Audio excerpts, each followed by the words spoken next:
Secara pribadi, saya sangat khawatir dengan perang yang diluncurkan oleh Amerika atas Cina. Saya pernah menuliskan beberapa bulan yang lalu bahwa ini perang sangat serius dan akan berimpak sangat negatif buat Indonesia. Benar loh, dan menurut saya kita belum melakukan antisipasi apapun. Jangan menganggap saya ini lebay. Tapi apa yang terjadi kalau efek perang dagang ini memukul Amerika? Atau dengan kata lain, Amerika yang kalah. Amerika yang merasa sebagai New World Order mendapat tantangan dari pasukan kuning Cina. Dan kalau Amerika sampai kalah, dunia berubah kutubnya. Bergeser centrum of gravitatis kalau bahasa intelijennya. Dan kita bisa lihat apa yang terjadi jika nanti benar ramalan saya ini terjadi. Kita semua tahu menjadi penguasa dunia itu sangat menguntungkan, baik secara ekonomi, apalagi secara politik. Amerika sudah menikmati 70 tahun hingga saat ini, dan sekarang mendapat tantangan dari negara Cina. Mungkin saat ini kekuasaan Amerika tinggal 50% pengaruhnya terhadap dunia. Ada yang menganalisa mungkin lebih kecil, alias Amerika jadi negara sunset, dan Amerika tahu itu. Amerika panik. Saya pernah menulis bahwa Roma, Bizantium, dan Konstantinopel menguasai dunia hampir 1000 tahun.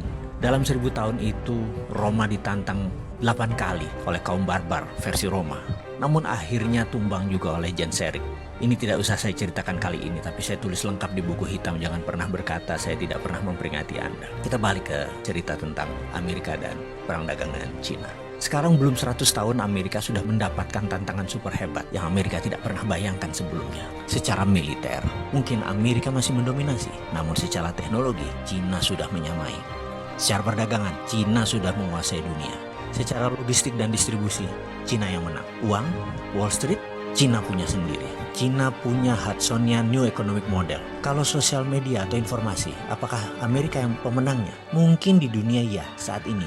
Tapi di Cina, Amerika tidak bisa sentuh sama sekali. Coba perhatikan list di bawah ini. Cina punya Baidu, yaitu Google-nya Cina. Cina punya Alibaba, yaitu Amazon-nya Cina.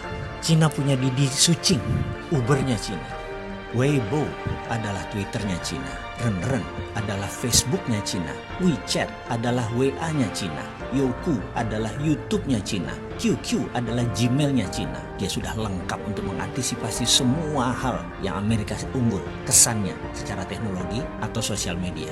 Bahkan ketika perang teknologi dilancarkan oleh Trump, setelah 5 kali serang Cina dengan tarif barang Cina dinaikkan 25%. Kemudian Trump melarang Android untuk dipakai Huawei. Apa yang terjadi? Ternyata Huawei sudah punya platform OS sendiri yang bernama Hongmeng OS, sehingga tidak terlalu berpengaruh. Amerika kecilnya berat di situ. Huawei chipnya ternyata 50% sudah buatan sendiri. Dan 5G tidak pakai platform ZTE yang Amerika punya.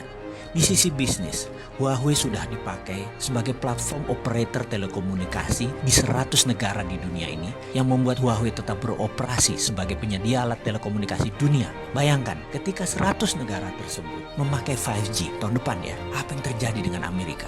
Amerika bisa hilang. Amerika bisa menjadi negara mediocre. Dan itu dimulai tahun depan, tahun 2020. Prediksi saya, yang mudah-mudahan kali ini salah, Amerika akan mengalami inflasi besar di tahun 2020.